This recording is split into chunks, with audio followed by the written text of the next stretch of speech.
Hello and welcome to Inside Sports. I'm your host, Todd Blackstock. On today's show, we're going to explore some of the great programs and summer camps being held over at the Mathews Dickey Boys and Girls Club with LaJuan Williams. We'll discuss the 2021 St. Louis Surge's upcoming season with head coach Duez Henderson, and we'll find out who the team's new general manager will be. Plus, we'll flash back to the 2019 NHL All-Star Game in St. Louis and honor the late, great, lifelong Blue, Bob Plager. So stay with us for this and much more coming up next on Inside Sports.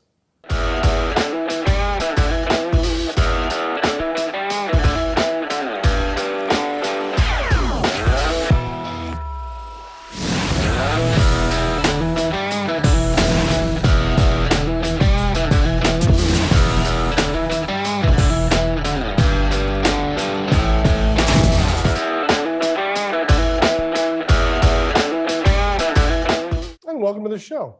Our first guest today is from the Mathews Dickey Boys and Girls Club, and she is here to discuss some of the great athletics, summer camps, and programs being held over at the complex up on North Kings Highway. And at this time, we welcome LaJuan Williams to Inside Sports. LaJuan, how are you today? I'm well, thank you. How about you? I'm doing fantastic. We're so excited to get to talk to some of the individuals responsible for the summer camps and the development of youth in our community, because we can never do enough work with our community and youth. And you are the cultural arts and health director for the Mathews Dickey and Boys and Girls Club. So you kind of have maybe a different job than most of the people over at the complex up there. There's a lot of great sports. We can talk about football, basketball, and lots of stuff. But today we want to talk about some of the summer camps coming up and a little bit about what you do. So first off, I know the summer camps are coming up in June, and you want to tell us all the neat logistics and cool things about the 2021 season. So for our summer camps this year, we are really focusing on some of the programmatic additions that we have. So there is a component that is part of Boys and Girls Clubs programming, featuring Smart Girls, A Passport to Manhood, esports, Smart Kids, plus we have our regular athletics, which includes basketball, baseball, swimming, and a plethora of arts activities. And so our summer camp normally had an academic component along with it. We are going to have an academic component specifically for our older students that are 13 and over, because they will be receiving ACT prep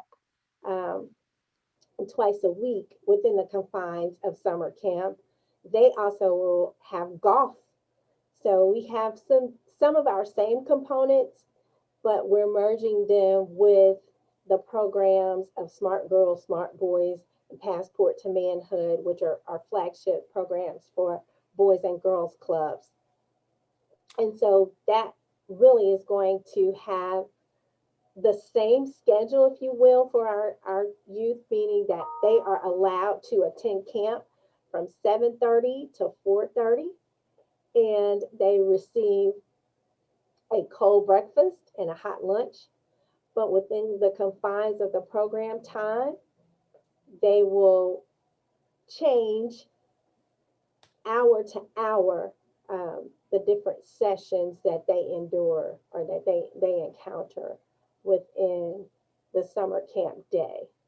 So they have quite a bit of curricula that they will experience, but they also have breaks in between where they will have an opportunity to, of course, indulge in athletics, because that's primarily who Mathews Dickey is.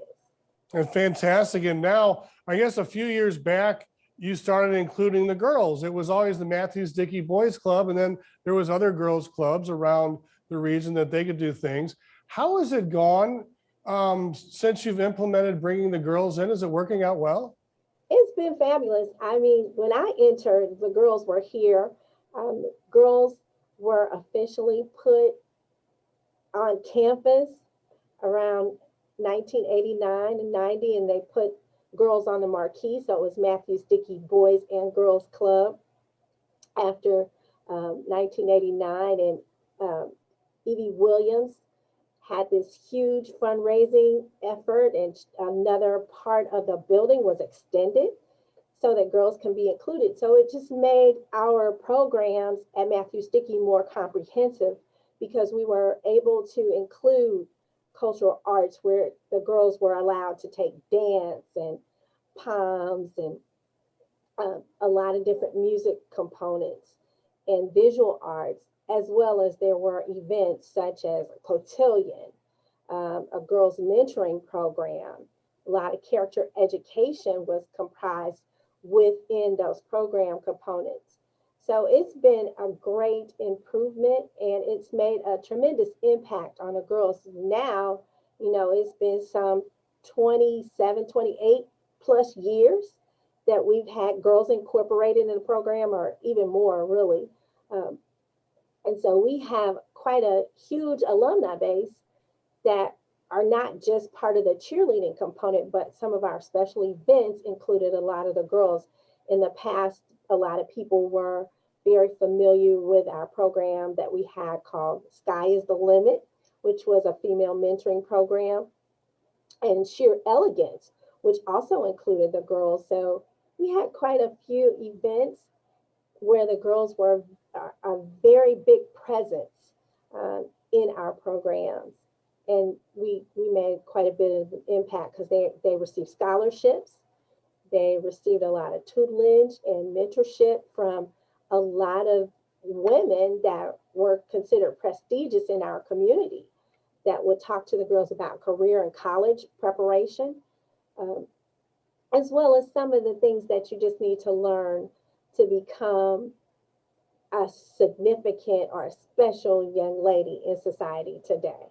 Yeah, now, are most of those cultural and artistic programs and career things, are those mostly at nighttime after the day? Because I'm thinking, you know, you got the camps all day long, and then at 4:30, a lot of people go home and they do their thing, but then it's kind of like, then your job kind of kicks in, and you've got kind of after the day events, people can kind of come in there and take care of the cultural and the art things that maybe in years past weren't really focused on as much, because everybody's focusing on football and baseball and basketball and swimming and everything. And, you know, and now you're offering more programs which can really expand your mind and you know, and expand things that people can learn to do. So typically how our schedule runs is the summer camp is really, that's an extended day because it's from 7:30 to 4:30. And we reserve those other cultural arts programs mainly are really focused. That's a big focus in our spring and fall programs after the day. So typically those cultural arts programs normally occur between 3:30 and 8 o'clock, Monday through Friday, in the fall and in the spring. So we had the culmination of the spring cultural arts programs, if you will, at the actually last week. And so we're preparing for our summer camp. And once summer camp is on August the 6th, then we'll start enrolling for our cultural arts. And we have competitive cheer going on, and then recreational cheer as well, that will be taking place around at the end of July, if you will. Well, fantastic. Can you tell us about some of the safety measures that are being implemented because of the, you know, we still have COVID going on. I know last year, a lot of things were shut down, different sports teams and clubs and camps, but, you know, now people are becoming vaccinated and the herd immunity is settling in. With that being said, you don't want to jump the gun too early. So there's still safety measures being implemented. Can you share them with us? Yes. So our safety precautions include our students are received at the curb so that the actual building is not contaminated by others. When they're received at the curb, there are staff members doing temperature checks before the students enter the building, even before they exit the cars, the staff members are taking temperatures. They're securing and making sure that the youth are wearing masks before they interact with the staff members, and also that their hands are sanitized before they interact with the staff members. So from the curb, they are masked, sanitized, temperatures taken. Then when they, right at the entry of the building, there's another temperature check. There's more sanitization, and there's also another check-in. And so if a youth or someone has a fever prior to them entering or prior to them exiting their cars, we know. And so they are immediately recommended to stay home or go and get some type of care, medical care, that is.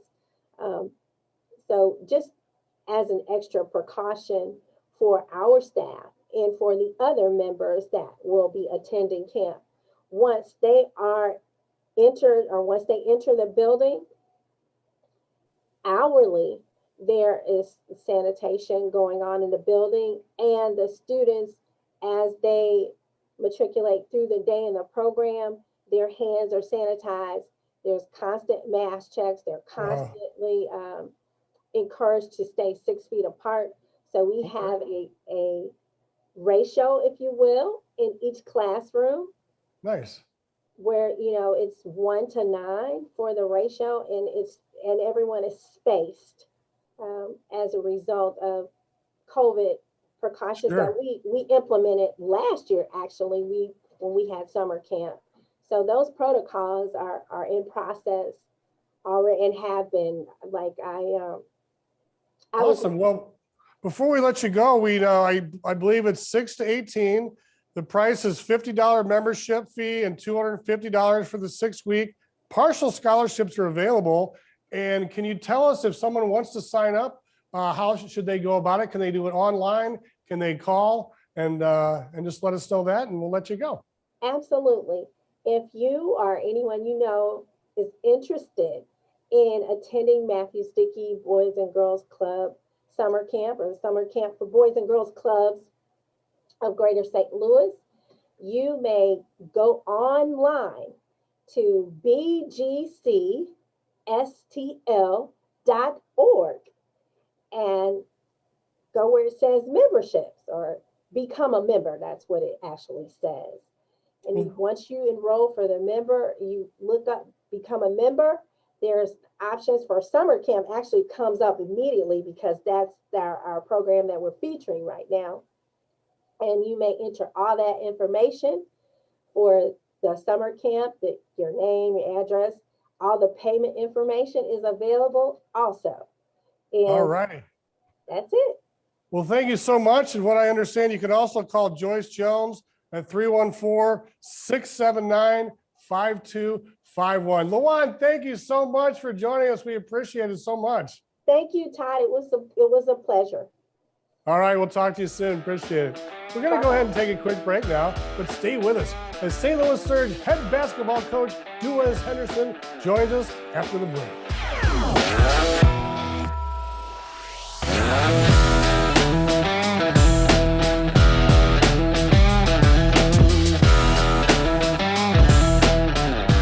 I got some Oxy after I hurt my neck. First, I took them to feel better. Then, I just kept taking them. I didn't know they'd be this addictive. I didn't know how far I'd go to get more.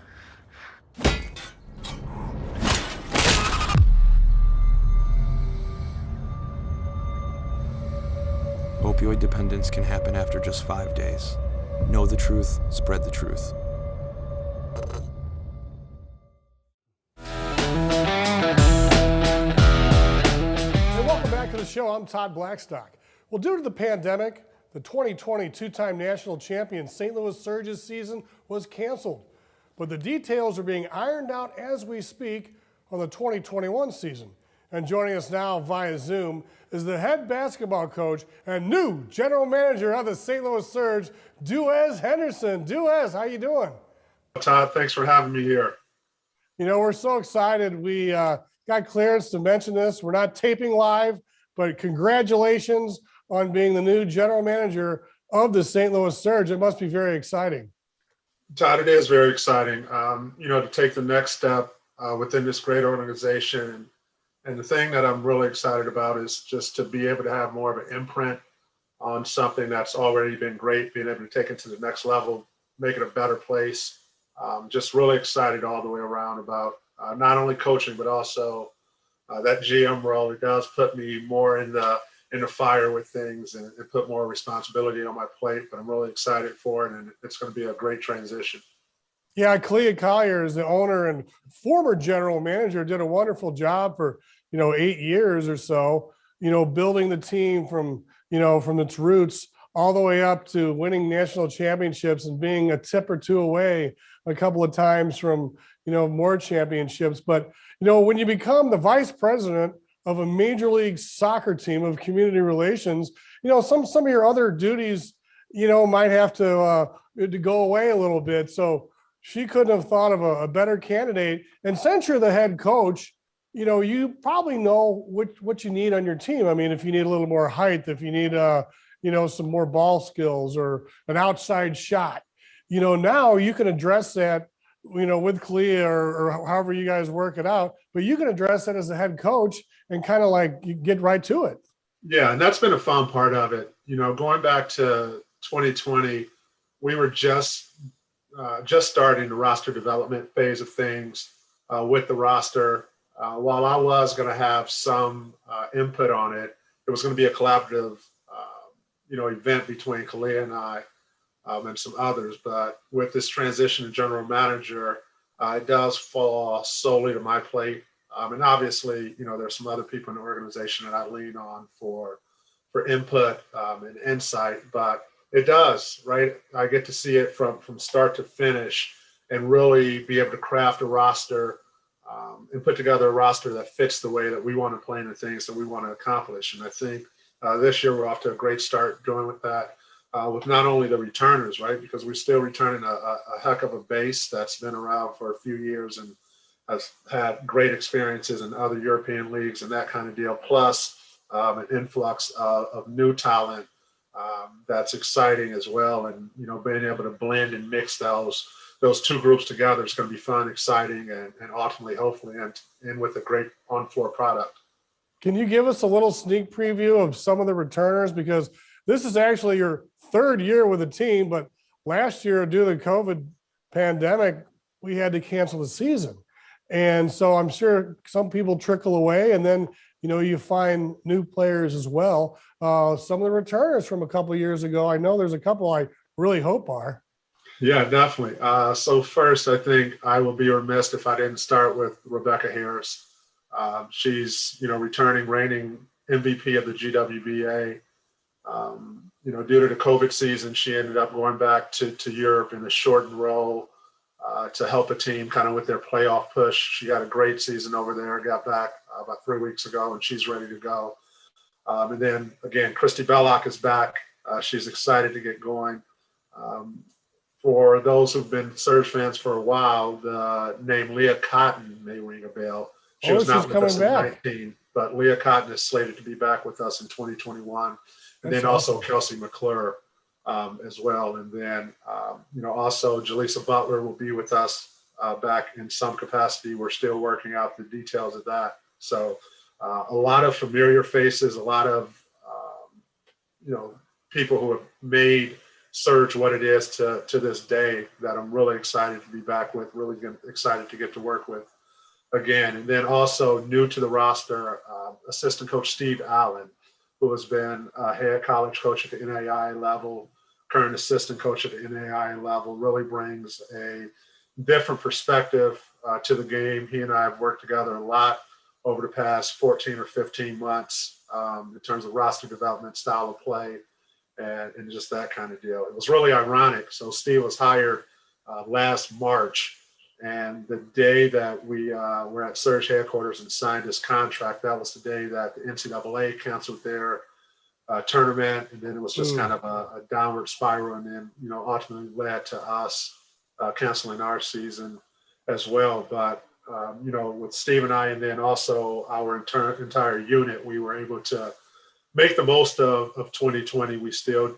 were able to do a lot of community events, keep our name going in the community, keep impacting the community in different ways, and then also just keep building, because we knew that eventually the summer of 2021 was going to be here and we were going to be back on the floor. And now we're a little bit over 5 weeks away from that. So really excited to see, what the work over the past 15 or 16 months will produce. Michaela McGee was a player with the St. Louis Surge, and as a player, and then last year she became a news reporter on one of the local stations. Is there a way that she can juggle both of those things? Yeah, that's one great thing about the Surge. It puts a lot of our players in really unique positions, and that was something that's come up that's been great for Michaela. So again, she's one of those people that we're in contact with. She's always going to be a huge part of the Surge family. She's done some great things both on and off the floor for us. So that's one of those things that's in the works as well. Perfect. Any new signings yet? I know right now it's about a month out, and you're in the middle of all these interviews right now, and you're, I guess, interviewing players and doing negotiations. I guess that's part of the new role as GM, not just the coach and the X's and the O's, but you've got to bring people in, evaluate, and do a lot of things. Yeah, definitely. It's that start to finish. I'm that first initial contact that they speak with on the phone. And then also in that same capacity, I'm the one that gets to call them and offer them the contract as well. So we are far along in the process with multiple players. I'm not able to speak to any of those yet, but we'll be making some announcements here shortly about some really key and fun roster excitement, roster additions that's going to be exciting. Yeah, take a step back. You grew up in the Detroit area. You were a captain for the Iowa Hawkeyes. That must have been pretty special. I believe you participated in NCAA tourney. Now you get to work over at Wash U with your wife, Randy, and then you play the Surge games in the same field house. And it's quite a facility. And I think the Surge atmosphere is better than a lot of college atmospheres. Yeah, I mean, it's second to none. I would put our environment, right up against any professional sporting environment, and maybe on a smaller scale. But what goes into the fan experience, we believe what we give the fan experience, and then just the overall value of a Surge game day is really hard to beat.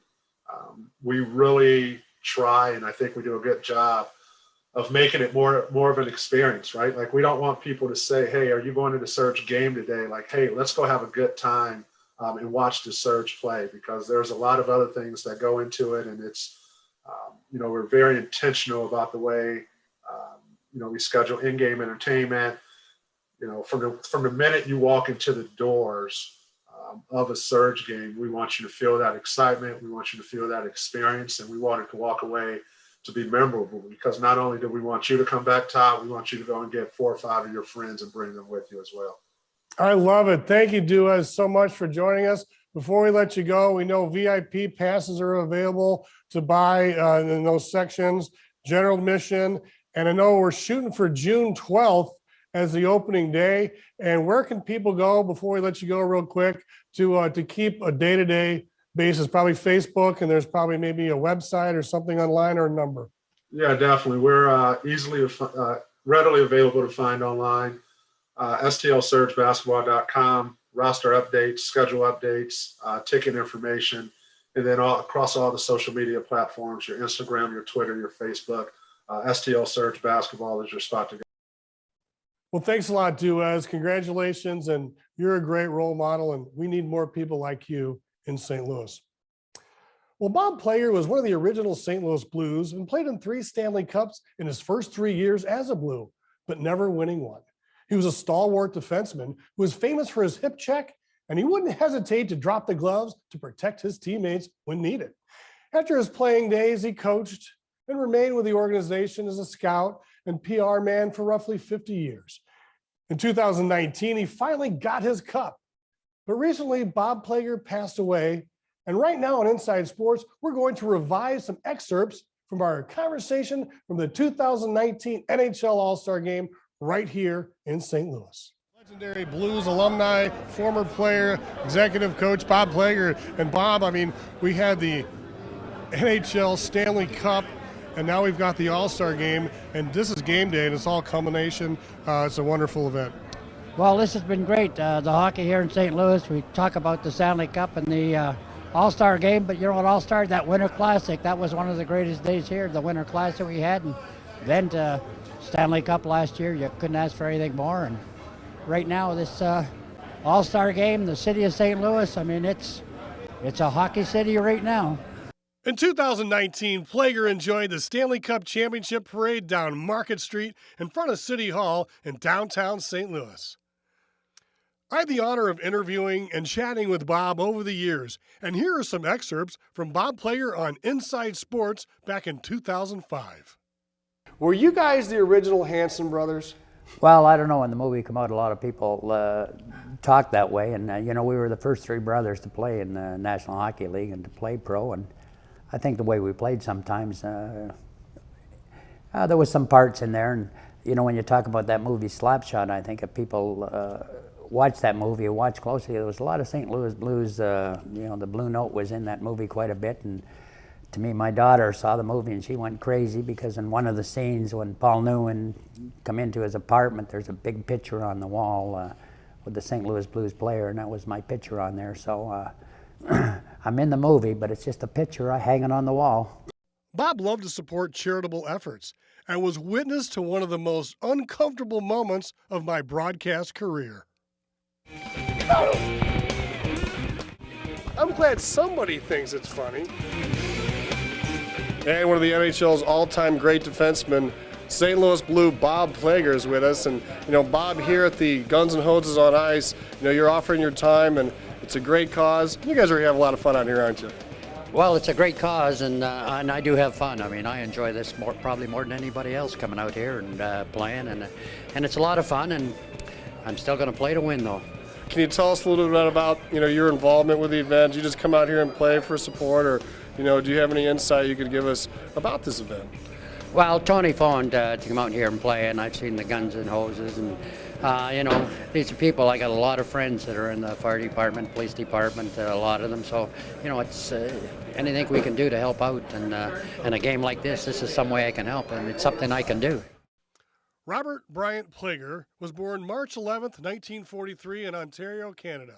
He was an original St. Louis Blue from 1967 until his death, March 24th, 2021 at 78. Bobby Plager, rest in peace. That's our show for today. We'd especially like to thank our guests, Duez Henderson and LaJuan Williams, for joining us. We'd like to thank you for watching.